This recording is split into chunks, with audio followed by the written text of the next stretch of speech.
जय श्री कृष्ण साथियों, मेरे YouTube चैनल पर आपका स्वागत है।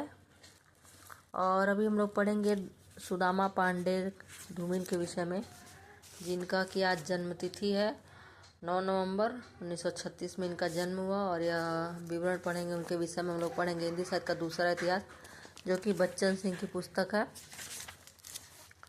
डॉक्टर बच्चन सिंह की। तो ये पढ़ते हैं। धूमिल का उदय धूमकेतु की तरह होता है, जिसमें अग्नि भी है, धुआं भी। धुआं आधुनिकता है और अग्नि प्रगतिशील चेतना। धूमिल की ऊर्जा विक्षोभ, आक्रामकता, भाषिक नवोन्मेष देखकर थोड़ी देर के लिए निराला की याद आ जाती है। पर धूमिल का एक और आधुनिकता से बंधा था, एक छोर आधुनिकता से बंधा था तो दूसरा छोर अराजकता से। ये दोनों प्रवृत्तियां शुरू से ही दिखाई पड़ती हैं और अंत तक इन दोनों ने अपना अपना साथ निभाया।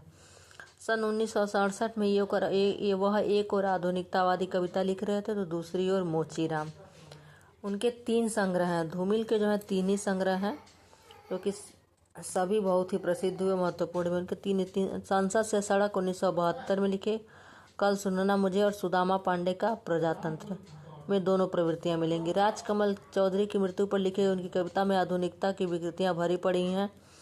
स्त्री के प्रति उनका दृष्टिकोण भिन्न नहीं है। गांव घर से उठाए हुए मुहावरों तथा बिंबों से वे स्पष्ट है। जैसे उसने जाना कि हर लड़की तीसरे गर्भपात के बाद धर्मशाला हो जाती है। मासिक धर्म में डूबे हुए लत्ते सा लड़खड़ाता दिन। औरत के प्रति धूमिल का रुख चौधरी के रुख में कोई अंतर नहीं है। जहाँ तक राजनीति विचारधारा का प्रश्न है, वह किसी भी विचार से प्रतिबद्ध नहीं है, किंतु युवा लेखन के लिए राजनीतिक समझदारी जरूरी मालूम पड़ती है। देखना यह है कि उनकी राजनीतिक समझदारी क्या है। भारतीय लोकतंत्र से कभी का मोह भंग हो चुका है।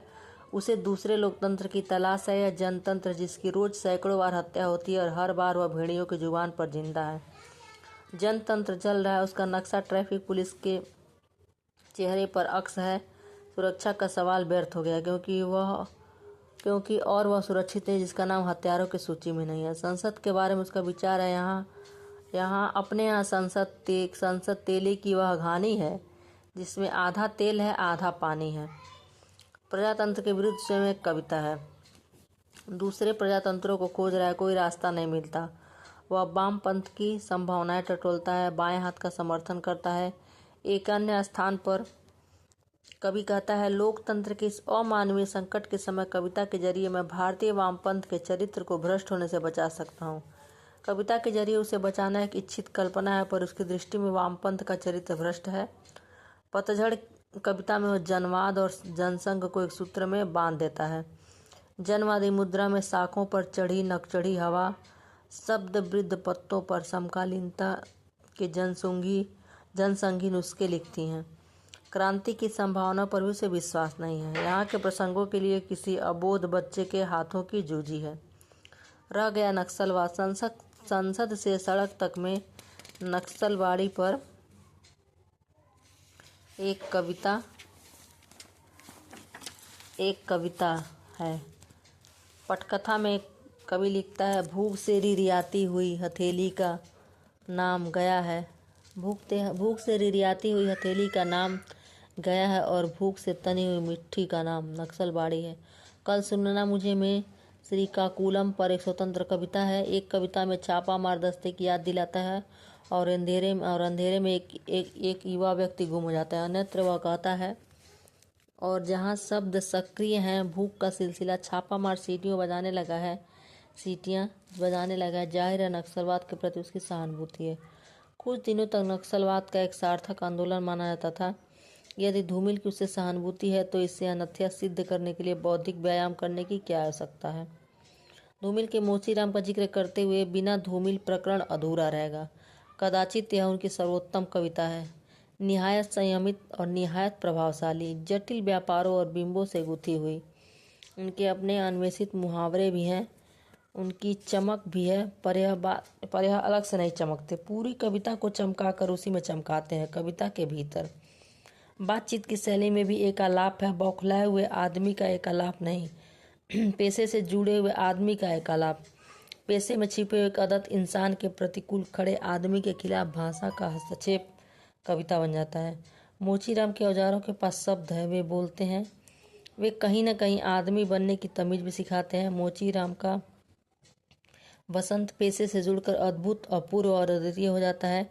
वह जीने का सही तर्क पेश करता है। उनके प्रभाव में तो राम नामी बेचकर या रंडियों की दलाली करके रोजी कमाने में कोई फर्क नहीं है। जब अंत में चुप और चीख के अंतर विरोधों का एक ही फर्ज बयान करता है तो कहना पड़ता है कि तू मोची नहीं, शायर है। पटकथा में इसकी जटिलता नहीं है, बल्कि एक प्रकार की सपाटता है। आधुनिकता से प्रभावित कविता की भाषा समस्या मूलक हो गई है। सन 1960 के बाद कवियों ने शब्द, भाषा और कविता पर बहुत सारी कविताएं लिखी हैं। बदले हुए महान में छायावादी भाषा या नई कविता के बिंब धर्मी भाषा की काम नहीं रह गया। धूमिल ने जिन मुहावरों का प्रयोग किया वे नए और टटके ही नहीं बल्कि धक्का मार भी हैं। हाँ हाँ, मैं कवि हूँ। कवि यानी भाषा में भदेश हूँ। इस भदेश भाषा को अभिजात्य की बगल में खड़ा कर देता है। इस तरह वह भाषा की एक नई टेक्नोलॉजी विकसित करता है। इसका दूरगामी प्रभाव हिंदी कविता की भाषा पर पड़ा, पर इसका दुष्परिणाम यह भी हुआ है कि भाषा के चमत्कार ने कविता को जहाँ तहाँ प्रच्छन्न भी कर लिया है। तो यह था डॉक्टर बच्चन सिंह के अनुसार धूमिल के विषय में। धूमिल का जन्म एक बार फिर से देख लेते हैं, 9 नवंबर 1936 को हुआ। 3 संग्रह हैं इनके, संसद से सड़क तक, कल सुनना मुझे और सुदामा पांडे का प्रजातंत्र। 3 काव्य संग्रह हैं। इनकी मृत्यु कम समय में हो गई थी। तो धूमिल के विषय में आप ज़रूर पढ़ें। कैसा लगा कमेंट करें। धन्यवाद।